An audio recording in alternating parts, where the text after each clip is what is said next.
Salle d'autopsie numéro 4 par Stephen King. Il fait si noir que pendant un moment, combien de temps exactement, je ne sais pas, je crois être encore inconscient. Puis lentement, je comprends qu'un inconscient n'éprouve pas la sensation de se déplacer dans l'obscurité, accompagné d'un faible bruit rythmé qui ne peut être que celui d'une roue grinçante. Et je sens un contact du sommet du crâne jusqu'au talon. Je sens aussi une odeur qui pourrait être celle du caoutchouc ou du vinyle. Ce n'est pas l'inconscience. Il y a quelque chose de trop rationnel dans ces sensations pour que ce soit un rêve. Alors qu'est-ce que c'est? Qu'est-ce qui m'arrive? Et qui suis-je? La roue grinçante cesse son rythme et ne bouge plus. Autour de moi, il y a un crépitement de matériaux qui sent le caoutchouc. Puis, une voix. Lequel, ils ont dit 4, je crois. Oui, c'est ça, 4. On recommence à bouger. Mais plus lentement, maintenant, j'entends aussi le frottement léger de pas. Probablement des chaussures à semelles souples, peut-être des baskets. Les propriétaires des voies sont les propriétaires des chaussures. Ils m'arrêtent de nouveau. Un bruit sourd suivi d'un léger pchit. C'est, je crois, le bruit d'une porte à charnière pneumatique qu'on ouvre. Qu'est-ce qui se passe? Je hurle, mais ce hurlement n'existe que dans ma tête. Mes lèvres ne bougent pas. Je les sens, et je sens ma langue posée au fond de ma bouche comme une taupe sonnée, mais je ne peux pas les remuer. La chose sur laquelle je suis posé se remet à rouler. Un lit mobile? Oui, un brancard, autrement dit. J'ai déjà eu affaire à ça il y a longtemps, dans la sale petite aventure asiatique de Lyndon Johnson. Je comprends que je suis dans un hôpital, que quelque chose de grave m'est arrivé, quelque chose comme l'explosion qui a failli me châtrer il y a 23 ans, et qu'on va m'opérer. Cette idée apporte pas mal de réponses, des réponses sensées pour l'essentiel, mais je n'ai mal nulle part. À part le petit détail d'être mort de peur, je me sens très bien. Et si ce sont des brancardiers qui me poussent vers une salle d'opération, pourquoi est-ce que je ne vois rien? Pourquoi est-ce que je ne peux pas parler? Une troisième voix fait son apparition. Par ici, les gars. Mon lit roulant est poussé dans une nouvelle direction. Et la question qui tambourine dans ma tête est: dans quel genre de merde me suis-je encore fourré? Ça dépend pas de qui tu es, me demandai-je, mais ça au moins je constate que je le sais. Je suis Howard Cottrell, courtier en bourse, connu de certains collègues sous le nom de Howard le Conquérant. Vous êtes très en beauté aujourd'hui, docteur. C'est toujours agréable d'être validé par vous, Rusty. Vous pourriez vous dépêcher un peu? La babysitter m'attend pour 7 heures. Elle a dîné chez ses parents. Pour 7 heures. 7 heures. C'est encore l'après-midi, peut-être. Ou le début de soirée. Mais ici, c'est noir comme dans un chapeau. Noir comme le trou du cul d'une marmotte. Noir comme minuit en Perse. Et qu'est-ce qui se passe? Où est-ce que je suis? Qu'est-ce que je fais? Pourquoi est-ce que je n'étais pas en train d'être au téléphone? Parce que c'est samedi, murmure une voix venue de très loin. Et tu étais... Oh, ça me revient maintenant. Ce bruit. Un bruit que j'adore. Un bruit pour lequel je vis. Le bruit de quoi? Une tête de club de golf, bien sûr, qui frappe une balle sur le tee. Je suis debout, je la regarde partir dans le bleu, et je suis saisi, aux épaules et aux mollets, et soulevé. Ça me terrifie, j'essaye de hurler, aucun son ne sort, ou alors peut-être un petit couinement, minuscule, bien plus petit que celui de la roue sous moi. Même pas, probablement. Je suis balancé dans l'air, enveloppé de noir. Hé, me lâchez pas, j'ai un mauvais dos, j'essaie de dire. Et là encore, mes lèvres et mes dents ne bougent pas. Ma langue continue de gésir au fond de ma bouche. La taupe peut être pas seulement sonnée, mais morte. Et une pensée horrible me frappe, propulsant la peur au bord de la panique. Et s'il me repose mal? et que ma langue glisse en arrière et me bouche la trachée. Je ne pourrai plus respirer. C'est ça qu'on veut dire quand on dit que quelqu'un a avalé sa langue. Celui-là, vous allez l'aimer, docteur. Il ressemble à Michael Bolton. C'est qui ça? Un chanteur blanc de lounge qui veut être noir. Je crois pas que ce soit lui. Il rit. La voix féminine se joint au rire, quoique un peu prudemment, et tandis qu'on me pose sur ce qui ressemble à une table rembourrée, Rusty se remet à sortir une nouvelle vanne. On dirait qu'il a tout un numéro de stand-up. Je n'entends plus la suite. Une brusque bouffée d'horreur me submerge. Ma langue peut m'étouffer. D'accord, mais... Et si je ne respire même pas, là, maintenant? Et si j'étais... mort? Est-ce que c'est ça, la mort? Ça colle.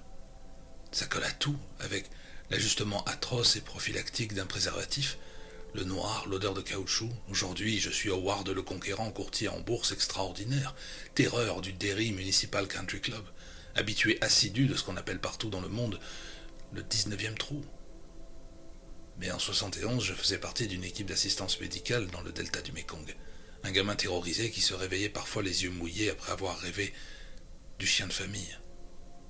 Mais soudain, je connais cette sensation, cette odeur. Je comprends maintenant. Je suis dans un sac mortuaire. Vous voulez signer, docteur? N'appuyez pas trop fort, il y a 3 exemplaires. Le bruit d'un stylo qui gratte le papier. J'imagine le propriétaire de la première voix tendant un clipboard à la docteure. Ah, par pitié, ne faites que je ne sois pas mort. J'essaie de hurler, rien ne sort. Je respire pourtant, non? Enfin, je ne me sens pas respirer. Mais mes poumons ont l'air d'aller bien, ils ne palpitent pas, ils ne hurlent pas après l'air comme ils le font quand on a nagé trop loin sous l'eau, donc ça va, non? Sauf si tu es mort, murmure la voix grave.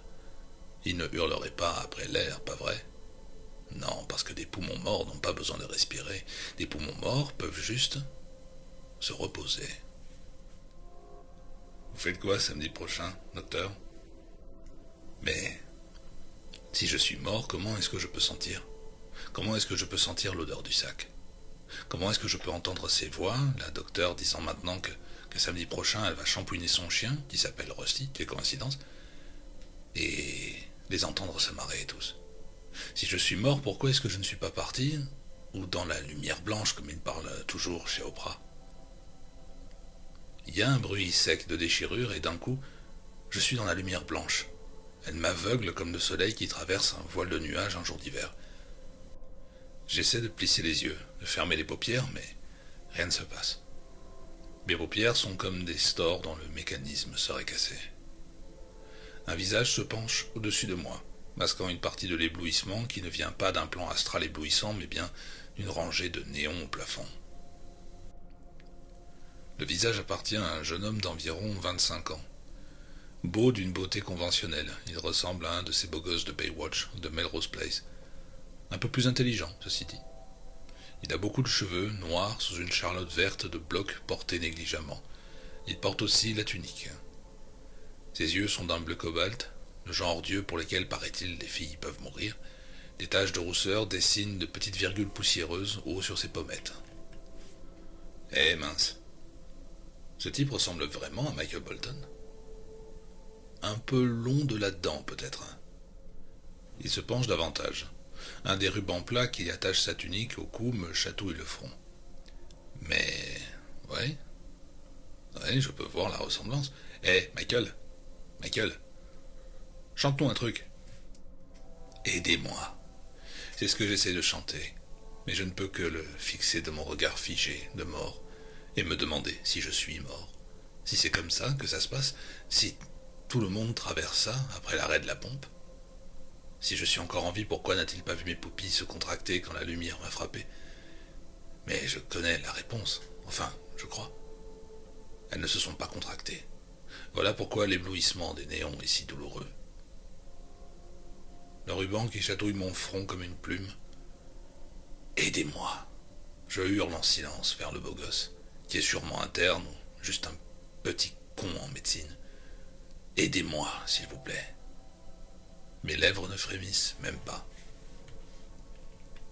Un autre visage se penche alors dans mon champ de vision, une tunique blanche au-dessus d'une énorme tignasse rousse en bataille au-dessus. QI de solde de liquidation, c'est ma première impression. Ce ne peut être que Rusty. Il aborde un large sourire idiot, un sourire de lycéen, le sourire d'un type qui devrait avoir un tatouage né pour faire sauter des soutifs sur un biceps flasque. Michael, bon sang, t'as une sacrée gueule. C'est un honneur. Chante pour nous, mon grand. Chante à en crever. Arrête ça tout de suite, Rusty. Bon, d'accord, Mike. C'est quoi l'histoire? La voix de Mike est la première, le partenaire de Rusty. Il a l'air un peu gêné de bosser avec un type qui veut devenir Bobcat Goldwave quand il sera grand. On l'a trouvé au 14e trou du Derry, Millie. Enfin, dans le rough, en fait.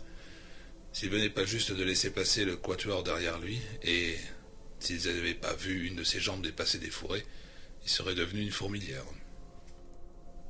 J'entends de nouveau le son du club de golf dans ma tête.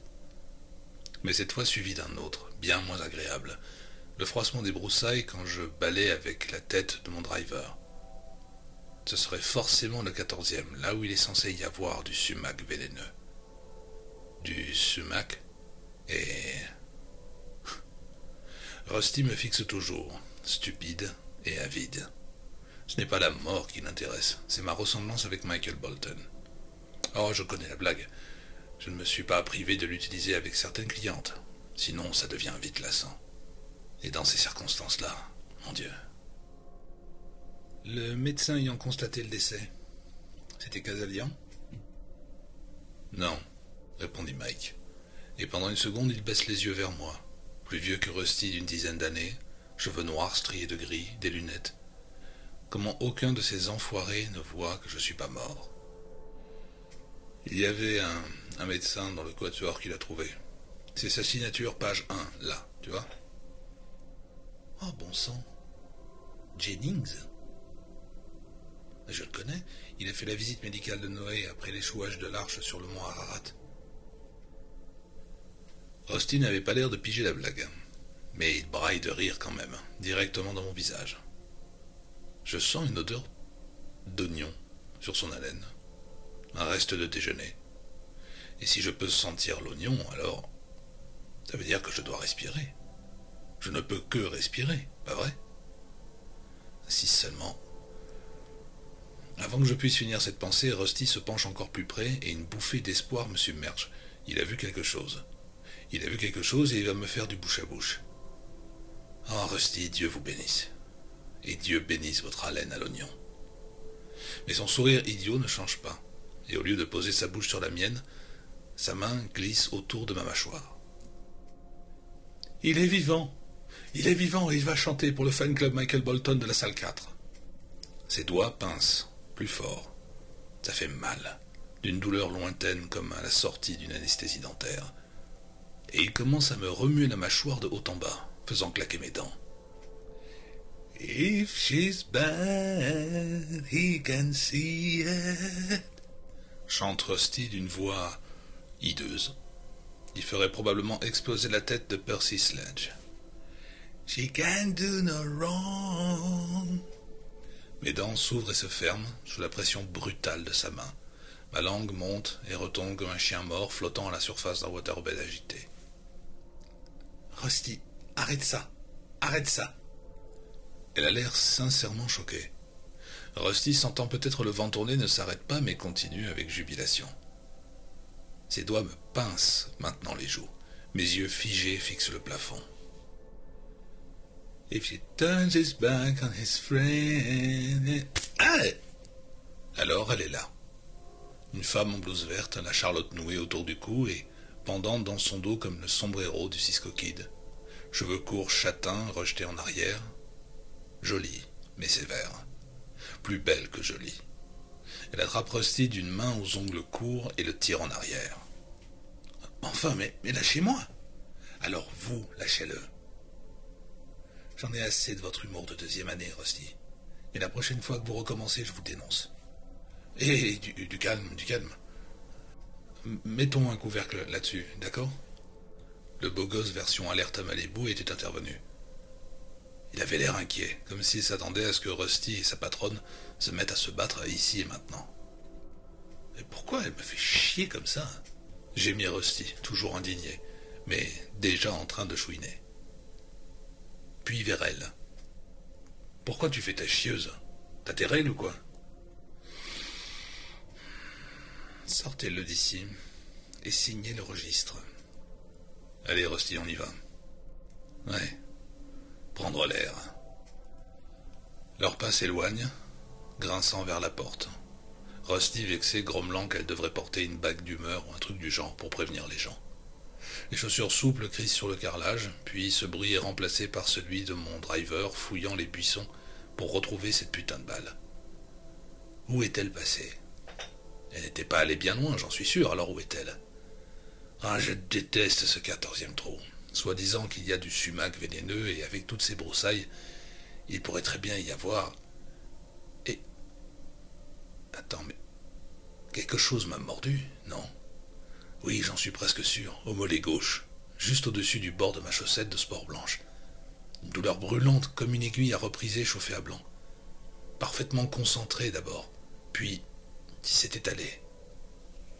Puis le noir, jusqu'au brancard, refermé bien serré dans un sac mortuaire, et les voix de Mike et Rusty. Je veux croire que ce n'était qu'un serpent, une sorte de serpent, mais peut-être que j'y pensais déjà pendant que je cherchais ma balle.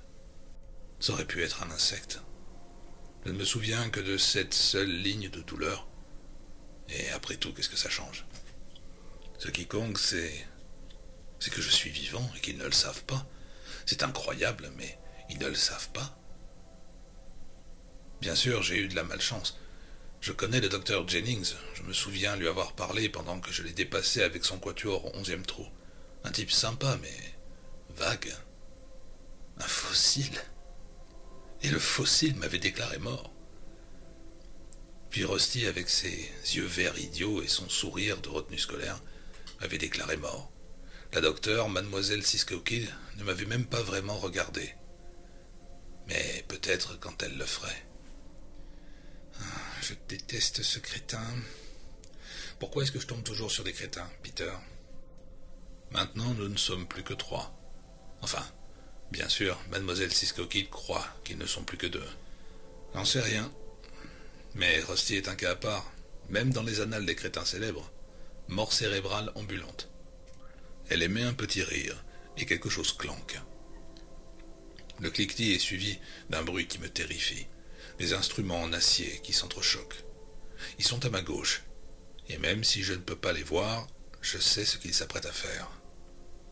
L'autopsie. Ils vont m'ouvrir. Ils s'apprêtent à m'ouvrir. Ils ont l'intention d'extraire le cœur de Howard Cottrell pour voir s'il a serré un piston ou cassé une bielle. Ma jambe. Regardez ma jambe gauche. C'est là que ça va mal, pas à mon cœur. Peut-être que mes yeux se sont habitués finalement. Tout en haut de mon champ de vision, j'aperçois maintenant une armature en acier inoxydable. On dirait un énorme appareil dentaire. Sauf que ce qu'il y a au bout n'est pas une fraise, c'est une scie. De quelque part, très loin, là où le cerveau stocke les informations dont on a besoin que si on passe à qui veut gagner des millions à la télévision, le nom me revient même. Une scie de Gigli. On s'en sert pour découper le sommet du crâne. Après avoir arraché le visage comme un masque d'Halloween pour enfants, bien sûr, cheveux compris. Ensuite, on sort le cerveau. De nouveau, une série de bruits métalliques qui s'entrechoquent. Et un si fort que je bondirais si j'en étais capable. Tu veux faire l'incision péricardique? Tu veux que ce soit moi? Docteur Sisko, d'un ton agréable, comme quelqu'un qui accorde à la fois une faveur et une responsabilité. Oui, je pense, oui. D'accord. Tu m'assisteras? Ton copilote fidèle, répondit-elle en riant. Elle ponctue son rire du bruit d'un ciseau qui coupe l'air. La panique bat et papillonne maintenant dans mon crâne, comme une nuée d'étourneaux enfermés dans un grenier. Le Vietnam, c'était il y a longtemps, mais j'y ai vu une demi-douzaine d'autopsies de terrain, ce que les médecins appelaient des post-mortem de foire, et je sais exactement ce que Cisco et Pancho s'apprêtent à faire. Les ciseaux ont de longues lames très affûtées et de larges anneaux pour les doigts. Il faut quand même de la force pour les utiliser. La lame inférieure glisse dans le ventre comme dans du beurre, puis snip, à travers le faisceau de nerfs du plexus solaire, dans le réseau de muscles et de tendons secs comme du bœuf séché au-dessus. Puis dans le sternum. Quand les lames se referment cette fois-là, elles le font avec un crunch lourd. L'os se sépare et la cage thoracique s'ouvrant comme deux barils liés par de la ficelle. Ensuite, encore plus haut, avec ses ciseaux, qui ressemblent terriblement à des cisailles à volaille de boucher. Os fendus, muscles cisaillés, poumons libérés, et cap sur la trachée, transformant Howard le Conquérant en dinde de Thanksgiving que personne ne mangera. Un gémissement aigu et agaçant, on dirait une perceuse de dentiste. Je peux? Non, non, cela et cela. Ils ne peuvent pas faire ça. Ils peuvent pas me découper, je peux le sentir. Et pourquoi cela? Parce que c'est comme ça que je le veux. Écoute, Peter, quand tu seras à ton compte, tu feras ce que tu veux. Mais dans la salle d'autopsie de Katie Harlan, on commence par les cisailles péricardiques. Salle d'autopsie. Voilà, c'est dit. J'aimerais être couvert de chair de poule, mais bien sûr, rien ne se passe. Ma peau reste lisse. Souviens-toi, n'importe quel imbécile peut apprendre à utiliser une machine à traire, mais la procédure manuelle reste la meilleure. Il y a quelque chose de vaguement suggestif dans son ton. D'accord? D'accord. Ils vont le faire. Je dois produire un son, un mouvement, n'importe quoi, où ils vont vraiment le faire. Si le sang s'écoule ou jaillit au premier coup de ciseau, ils sauront que quelque chose cloche. Mais à ce moment-là, ce sera probablement trop tard. Le premier snip crunch aura déjà eu lieu. Mes côtes reposeront contre le haut de mes bras. Mon cœur battra à tout rompre, sous les néons, dans son sac luisant de sang. Je concentre tout sur ma poitrine. Je pousse ou j'essaye. Et quelque chose se passe. Un son. Je fais un son. Il est surtout à l'intérieur de ma bouche fermée. Mais je l'entends. Et je le sens aussi dans mon nez. Un bourdonnement. Un bourdonnement grave. En me concentrant, en mobilisant chaque parcelle d'effort, je recommence. Et cette fois, le son est un peu plus fort, s'échappant par mes narines, comme de la fumée de cigarette.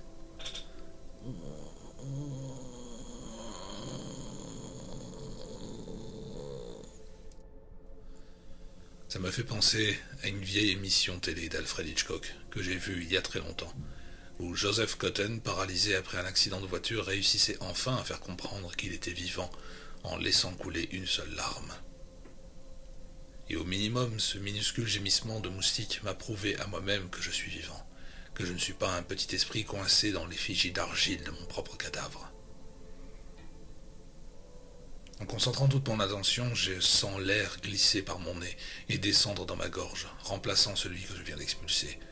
Puis je le renvoie, travaillant plus dur que je n'ai jamais travaillé de ma vie, plus dur que pendant les étés passés à la Lane Construction Company quand j'étais adolescent, parce que maintenant je travaille pour vivre, et ils doivent m'entendre. Et, mon Dieu, ils doivent m'entendre. Tu veux un peu de musique? J'ai Mary Stewart, Tony Bennett. Oh! Il émet un son désespéré. Je l'entends à peine et je ne saisis pas tout de suite ce qu'elle dit, ce qui est sans doute une bénédiction. D'accord, d'accord. J'ai aussi les Rolling Stones. Toi? Toi, tu écoutes les Rolling Stones? Oui, moi, je suis pas aussi coincé que j'en ai l'air, Peter. Écoutez-moi. Arrêtez de jacasser comme des pies et écoutez-moi. Je sens plus d'air descendre dans ma gorge, et l'idée me traverse que ce qui m'est arrivé est peut-être en train de s'estomper. Mais ce n'est qu'un clignotement insignifiant dans l'écran de mes pensées. Peut-être que ça s'estompe, mais très bientôt la récupération ne sera plus une option. Toute mon énergie est tournée vers le fait de me faire entendre, et cette fois ils vont m'entendre. j'en suis sûr. Alors c'est parti pour les Stones. À moins que tu tiennes à ce que j'aille chercher mon CD de Michael Bolton en l'honneur de ta première incision péricardique. Oh pitié, non. Le son sort à nouveau, plus fort cette fois. Pas aussi fort que je l'aurais voulu, mais assez fort, forcément assez fort, pour qu'il puisse m'entendre. Alors, juste au moment où je commence à forcer ce son hors de mon nez comme une matière en train de se solidifier, la pièce se remplit d'un déluge de guitares saturées et de la voix de Mick Jagger qui répondit sur les murs. « Mais c'est ça !» dit la docteure, en essayant de se faire comprendre au-dessus de la musique. Et au milieu de ce vacarme, mon propre bourdonnement nasal, ce désespéré petit chant par les narines, n'est pas plus audible qu'un murmure dans une fonderie. Son visage se penche de nouveau au-dessus de moi, et une nouvelle vague d'horreur me submerge, quand je vois qu'elle porte maintenant une visière plexiglas et un masque de gaz sur la bouche. Elle jette un coup d'œil par-dessus son épaule. « Je vais le déshabiller pour toi, » dit-elle à Peter. Puis elle se penche vers moi, un scalpel scintillant dans une main gantée, se penche vers moi à travers le tonnerre de guitare des Rolling Stones. Je bourdonne désespérément, mais ça ne sert à rien. Je ne m'entends même plus moi-même. Le scalpel hésite, puis tranche. Je hurle dans ma tête. Mais il n'y a pas de douleur, seulement mon polo qui se sépare en deux morceaux et glisse de chaque côté, comme glissera ma cage thoracique quand Pete, sans le savoir, effectuera sa première incision péricardique sur un patient vivant. On me soulève, ma tête bascule en arrière et l'espace d'un instant je vois Pete à l'envers, en train d'enfiler sa propre visière plexiglas, tandis qu'il se tient près d'un comptoir d'acier, inventoriant un assortiment d'outils absolument terrifiants. Parmi eux, en bonne place, les énormes cisailles. J'en entrevois à peine les lames, brillantes comme du satin impitoyable. Puis on me repose, à plat, et ma chemise a disparu. Je suis nu jusqu'à la taille. Il fait froid dans la pièce. « Regardez ma poitrine. Vous devez bien la voir monter et descendre, même si ma respiration est faible. Vous êtes une putain d'experte, merde !» Alors, tu prends quoi, toi? Boxeur ou slip? Avec un mélange d'horreur et de rage, je comprends de quoi il parle. Boxeur, évidemment. Regarde-le. Connard! J'ai envie de hurler. Tu crois sûrement que tous les types de plus de 40 ans portent des boxeurs? Tu crois sûrement que quand tu as 40 ans, Elle défait le bouton de mon Bermuda et baisse la fermeture éclair. En temps normal, avoir une femme aussi jolie, un peu sévère certes, mais jolie, faire ça m'aurait rendu extrêmement heureux. Aujourd'hui, cependant, perdu. C'est un slip. Allez hop, $1 dans la cagnotte. Le jour de la paye, dit-il en s'approchant. Leurs visages rejoignent le champ de ma vision. Ils me regardent à travers leur visière plexiglas comme deux extraterrestres penchés sur un enlèvement humain. J'essaie de leur faire voir mes yeux, de leur faire comprendre que je les regarde, mais ces deux idiots fixent mon sous-vêtement. Oh, et rouge, une vraie flambeur. Je dirais plutôt rose délavé. Tiens-le pour moi, Peter, il pèse une tonne. Pas étonnant qu'il ait fait une crise cardiaque. Que ça te serve de leçon, d'ailleurs. Je suis en forme. Probablement même plus que vous, sombre conne. Mes hanches sont soudainement soulevées par des mains puissantes. Mon dos craque. Le bruit fait bondir mon cœur. Oh, désolé, mec. Et soudain, j'ai encore plus froid quand on me tire le short et le sous-vêtement vers le bas. Hop là. Et voilà. Mocassin enlevé, chaussettes enlevées. Elle s'interrompit, net, et l'espoir me saisit à nouveau. Hé, Pete, des gens portent vraiment des bermudas et des mocassins pour jouer au golf? Derrière elle, enfin, plutôt tout autour de nous, les Rolling Stones sont passés à Emotional Rescue. I will be your knight in shining, bababa, chante Mick Jagger. Et je me demande comment il danserait le funky chicken avec 3 bâtons de dynamite high-core coincés dans son cul maigre. Franchement, ce type cherchait les ennuis. Je croyais qu'ils avaient des chaussures spéciales, très moches, très spécifiques au golf, avec des petits picots sous la semelle. Oui, mais ils sont pas obligés de les porter. Il joint ses mains gantées au-dessus de mon visage, les fait glisser l'une contre l'autre et plie les doigts en arrière.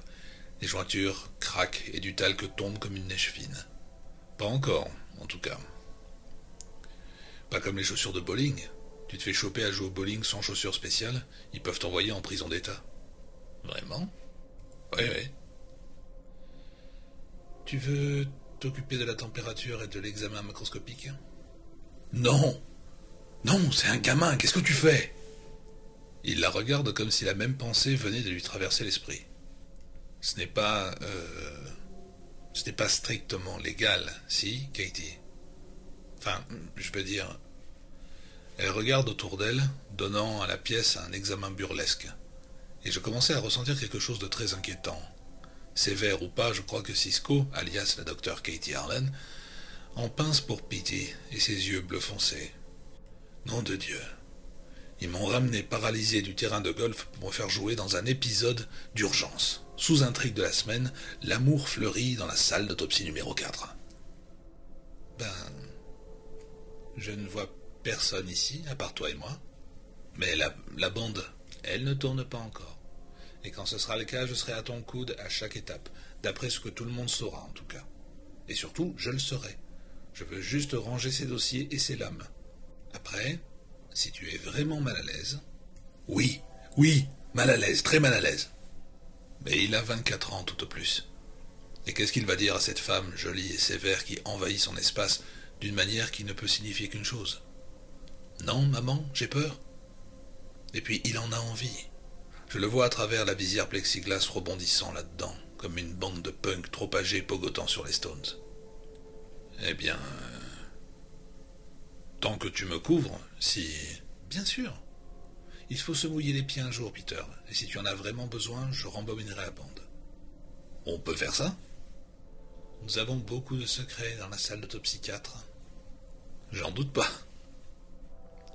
Puis il tend la main hors de mon champ de vision. Quand elle revient, elle tient un micro suspendu au plafond par un câble noir. Le micro ressemble à une lame d'acier. Le voir là rend cette horreur réelle d'une façon nouvelle. Sûrement qu'ils ne vont pas vraiment me découper, si. Pete n'est pas un vétéran, mais il a été formé. Il verra sûrement les marques de ce qui m'a mordu pendant que je cherchais ma balle dans le rough. Et alors ils soupçonneront au moins quelque chose. Ils devront soupçonner. Pourtant, je continue de voir ces cisailles au brillant impitoyable et je continue de me demander si je serai encore vivant quand il sortira mon cœur de ma poitrine et le tiendra un instant devant mon regard verrouillé avant de le déposer dégoulinant dans le plateau de la balance. C'est possible, il me semble. Vraiment possible. Ne dit-on pas que le cerveau peut rester conscient jusqu'à 3 minutes après l'arrêt du cœur? Je suis prêt, docteur. Quelque part, la bande tourne. La procédure d'autopsie a commencé. Allez, retournons cette crêpe. Et je suis retourné avec la même efficacité. Mon bras droit part en l'air, retombe contre le bord de la table, pend dans le vide avec le rebord métallique enfoncé dans le biceps. Ça fait très mal, juste en dessous de l'insupportable, mais je m'en fiche. Je prie pour que ce rebord m'entaille la peau, pour que je saigne, pour qu'il se passe quelque chose que les cadavres ne font pas. Oups, pardon, dit le docteur Harlan. Elle relève mon bras et le repose à mon côté. C'est maintenant mon nez qui accapare toute mon attention. Il est écrasé contre la table et pour la première fois mes poumons envoient un signal de détresse. Une sensation cotonneuse, privée d'air. Ma bouche est fermée, mon nez est partiellement obstrué. Dans quelle mesure je ne saurais dire, je ne sens même pas vraiment que je respire. Et si je pouvais m'asphyxier comme ça? Puis quelque chose se produit qui me fait oublier complètement mon nez. Un objet énorme, on dirait une batte de baseball en verre, est enfoncé, sans ménagement, dans mon rectum. Une fois encore, j'essaie de hurler et ne parviens qu'à produire ce bourdonnement faible et misérable. Température en place. J'ai mis le minuteur. Bonne idée, répond-elle en s'éloignant. Elle lui laisse de l'espace. Elle le laisse essayer. Elle me laisse m'essayer moi. La musique est un peu baissée. Sujet de type caucasien blanc, âgé de 44 ans. Son nom est Howard Randolph Cottrell, domicilié au 1566 Laurel Crest Lane à Derry. À Mary Mead. La docteur Harlan m'informe que le sujet réside en réalité à Mary Mead, qui s'est séparé de Derry en...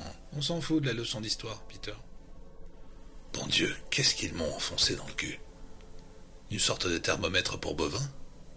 S'il était un peu plus long, je crois que je pourrais en goûter l'extrémité. Et on ne peut pas dire qu'ils aient noyé ça sous le lubrifiant. Et pourquoi l'aurait-il fait? Je suis mort après tout. Mort? Désolé, docteur. Ces informations proviennent du rapport de l'ambulance, mode d'identification, permis de conduire, du Maine. Médecin ayant constaté le décès, Frank Jennings, sujet déclaré décédé sur les lieux. C'est maintenant à mon nez que je demande de saigner. S'il te plaît, saigne, et pas juste un peu, gicle. Mais il ne saigne pas. La cause du décès pourrait être une crise cardiaque. Une main légère glisse le long de mon dos nu jusqu'à l'arrêt de mes fesses. Je prie pour qu'elle retire le thermomètre, mais non. La colonne vertébrale semble intacte, aucune anomalie attractable. Attractable? Ils me prennent pour une lampe à insectes? Il soulève ma tête, pose ses doigts sur mes pommettes, et je bourdonne désespérément, sachant qu'il ne peut pas m'entendre par-dessus la guitare hurlante de Keith Richards, mais espérant qu'il sente au moins les vibrations dans mes cavités nasales. Il ne les sent pas. À la place, il tourne ma tête de gauche à droite. Aucune blessure au cou apparente, pas de rigidité cadavérique, dit-il. Et j'espère qu'il va me lâcher la tête, la laissant retomber violemment sur la table. Ça ferait saigner mon nez, à moins que je sois vraiment mort, mais il la repose doucement, avec précaution, écrasant de nouveau la pointe et rendant l'asphyxie à nouveau plausible. Aucune blessure visible au dos ou aux fesses, bien qu'il y ait une vieille cicatrice sur le haut de la cuisse droite qui ressemble à une ancienne blessure. Peut-être des éclats d'obus. Elle est vilaine. Elle l'était, et c'était bien des éclats. La fin de ma guerre. Un obus de mortier tombé dans une zone de ravitaillement. 2 morts, un survivant. Moi, le chanceux. C'est bien pire à l'avant, et dans un endroit plus sensible, mais tout fonctionnait encore, jusqu'à aujourd'hui. Un quart de pouce plus à gauche, et ils auraient pu me réparer avec une pompe à main et une cartouche de CO2 pour les moments intimes. Il finit par retirer le thermomètre, quel soulagement, et sur le mur, je vois son ombre lever l'objet. 34,5. Pas mal du tout, ce type pourrait presque être vivant, Dr. Harlan.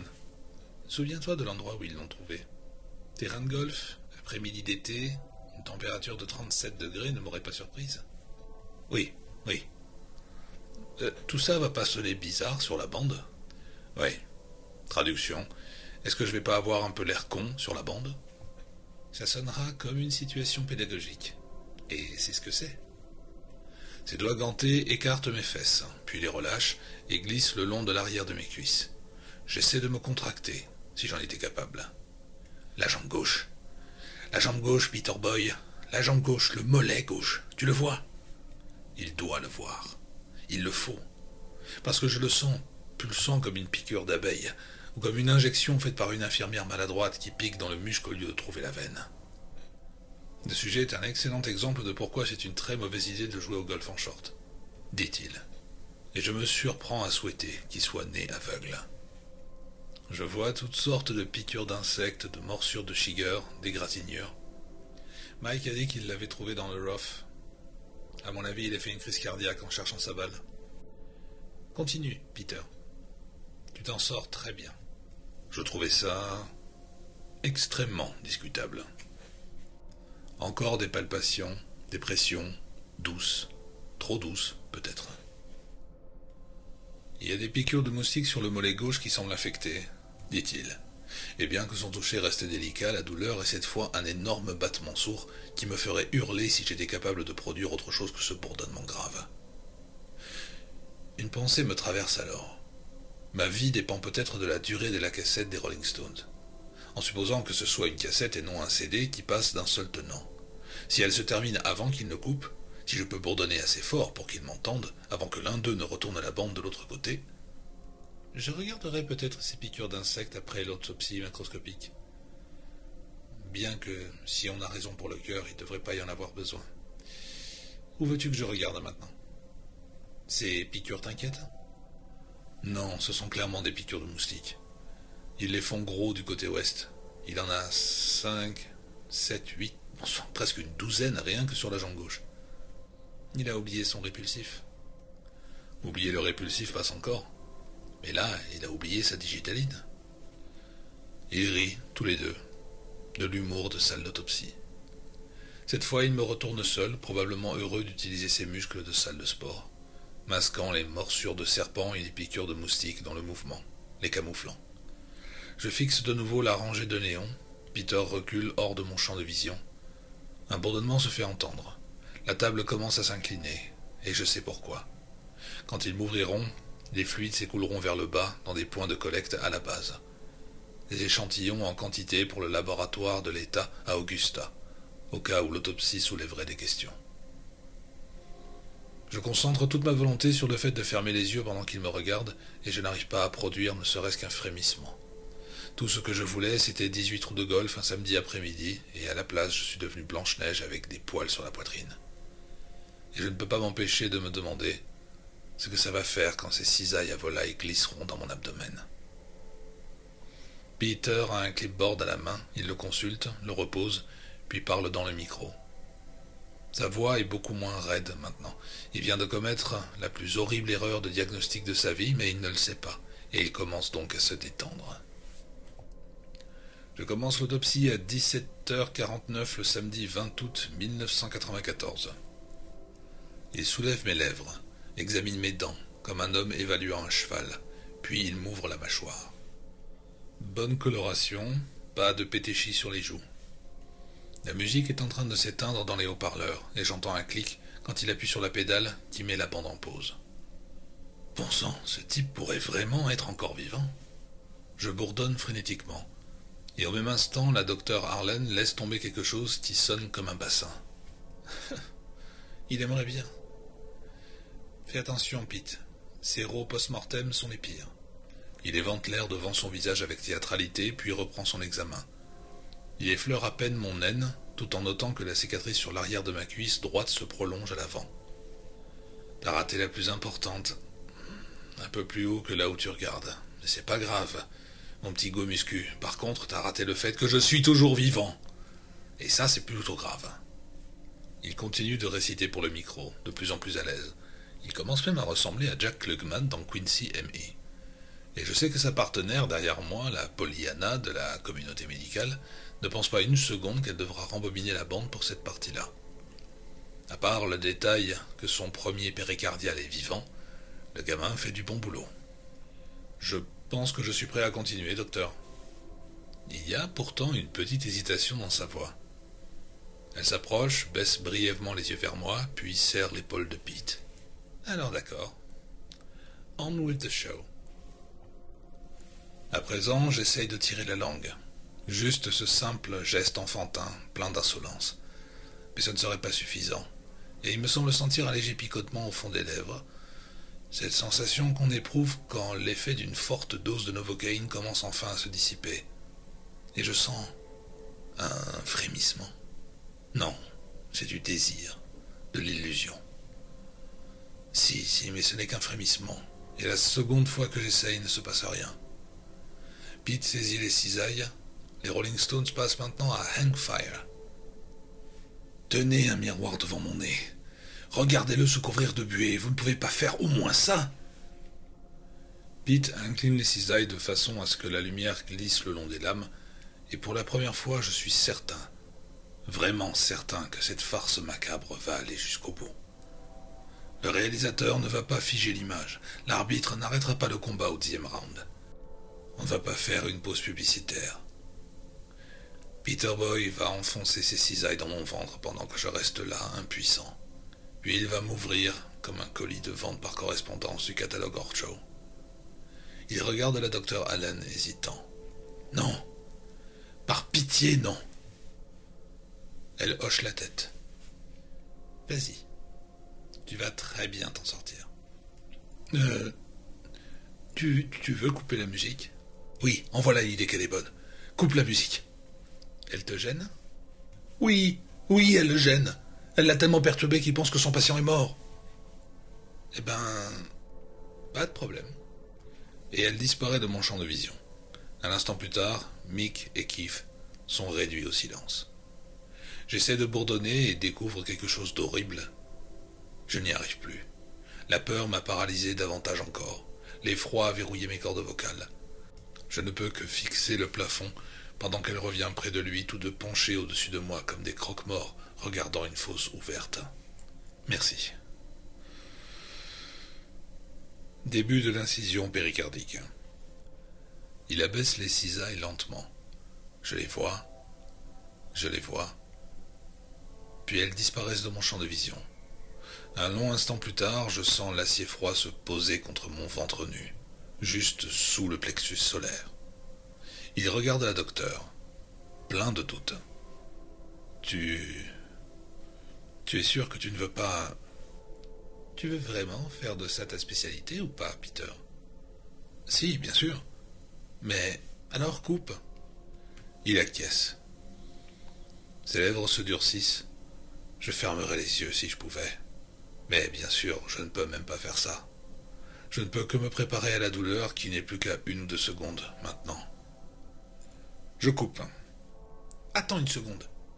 La pression juste sous mon plexus se relâche légèrement. Il se tourne vers elle, surpris, contrarié même, quoique soulagé que l'instant crucial ait été repoussé.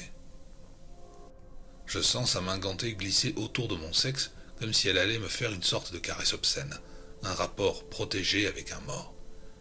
Puis elle dit « Tu as raté celle-ci, Peter. » Il se penche et regarde ce qu'elle a découvert. La cicatrice haleine, tout en haut de la cuisse droite, une cuvette lisse et sans pores dans la chair. Sa main tient toujours mon sexe, l'écartant simplement pour dégager la vue.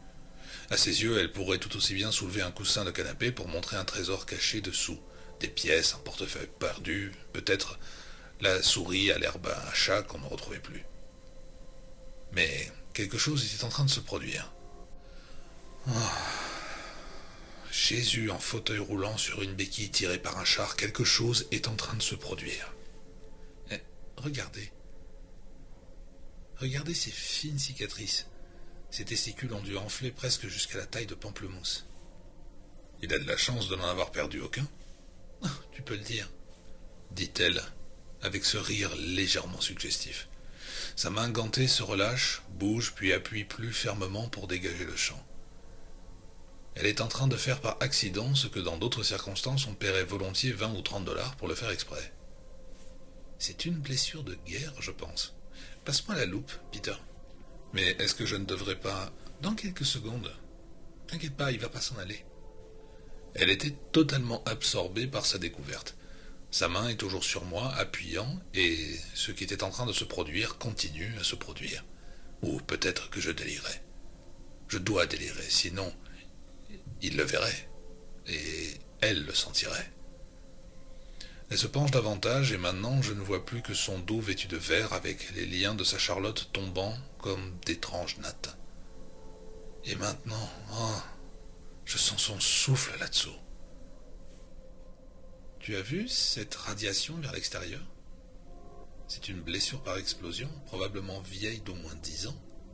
On pourrait vérifier dans son dossier militaire. La porte s'ouvre violemment. Pete pousse un cri de surprise. La docteure Harlan non, mais sa main se crispe involontairement, m'agrippant de nouveau. Et c'est soudain comme une variation infernale du vieux fantasme de l'infirmière perverse. « Ne le découpez pas !» hurle une voix si aiguë et tremblante de peur que j'ai du mal à reconnaître Rusty. « Ne le découpez pas! Il y avait un serpent dans son sac de golf, et il a mordu Mike. » Ils se tournent tous vers lui, les yeux écarquillés, la bouche ouverte. Sa main est toujours crispée sur moi, mais elle n'en a pas conscience, pas plus que Peter Boy ne se rend compte qu'il serre le sein gauche de sa blouse. Attends, mais qu'est-ce que tu racontes?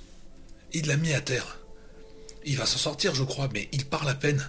Un petit serpent brun, j'en avais jamais vu comme ça de ma vie. Il est passé sous le quai de chargement, il est encore là-dessous, mais c'est pas le plus important. Je crois qu'il a mordu le type qu'on a amené. Docteur, qu'est-ce que vous essayez de faire?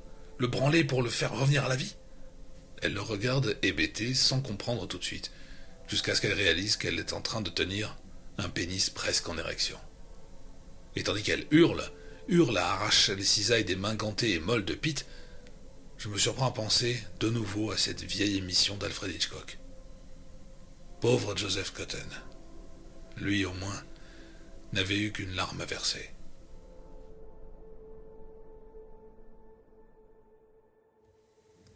Cela fait 1 an que j'ai vécu mon expérience dans la salle d'autopsie numéro 4.